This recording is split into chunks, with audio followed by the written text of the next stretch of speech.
We thought that because there's been a lot of talk about hate speech recently and online hate, that the format of a comic would actually bring it to the reader in a much more kind of vivid format, and even people who wouldn't actually read a boring old newspaper story about online hate, yet another one of those, I think they might read the comic book.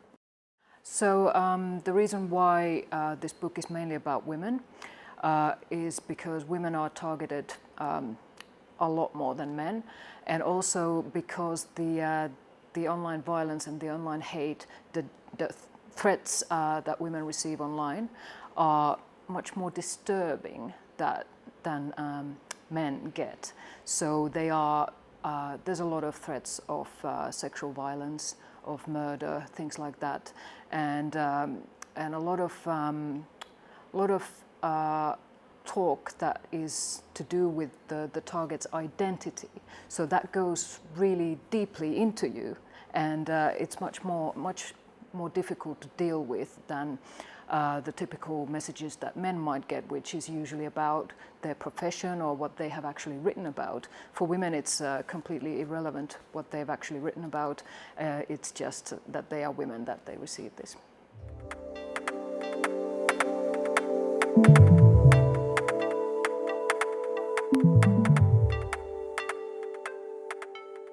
Yeah, we interviewed some haters, as we call them, and divided them roughly into two groups. So the first group are the trolls, who are mainly young men who like to hang out in places like 4chan and that sort of thing. For them, it's a way of kind of bullying people and having fun.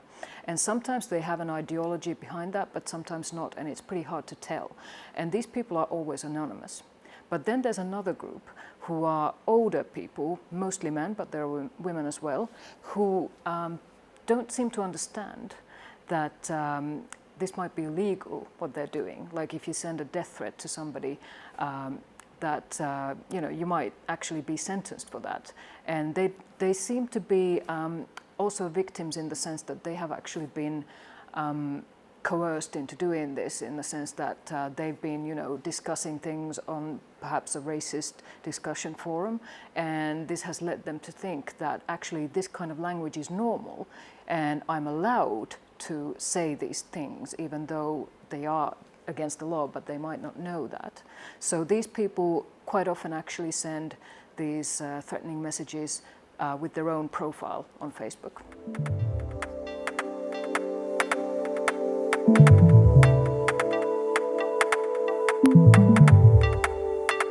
So I think this is, as a problem, it's bigger than we as a society have understood, because we are about to lose a lot of important voices from public conversation. In my interviews, I've already spoken to quite a few women who now think, twice before they publish something or before they tweet about something, let's say. And then they decide not to say anything because they're afraid that something might happen and they can't deal with it. So we can't let this go any further. It's gone too far already.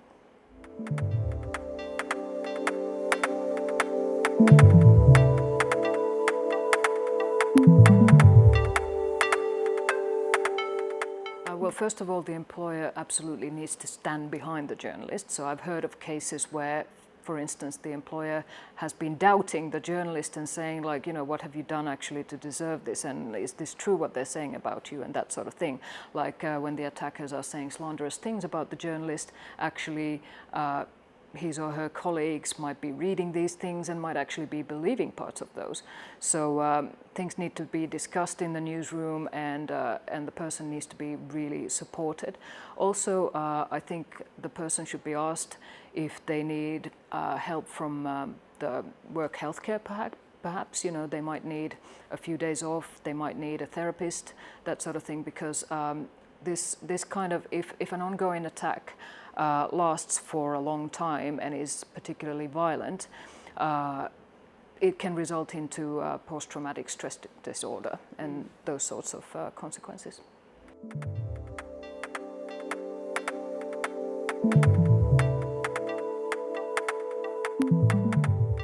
case of Linda Pelkonen is a really important precedent because there has been a conviction there, and this conviction can actually serve as an example for the haters. Like, you know, you're saying this, and this can actually lead to conviction, you know, and I don't think these people have actually understood that this is the situation. But Linda's case is very rare. Most cases never go to court. Most cases are not even investigated by the police. There are no statistics about when misogyny has actually been the motivation of the attacks. This just doesn't exist because it's not mentioned in the law. So racist attacks are they are in the statistics, but misogyny is not. So therefore, we don't actually know the full extent of the problem, and it's not fully recognized in our society.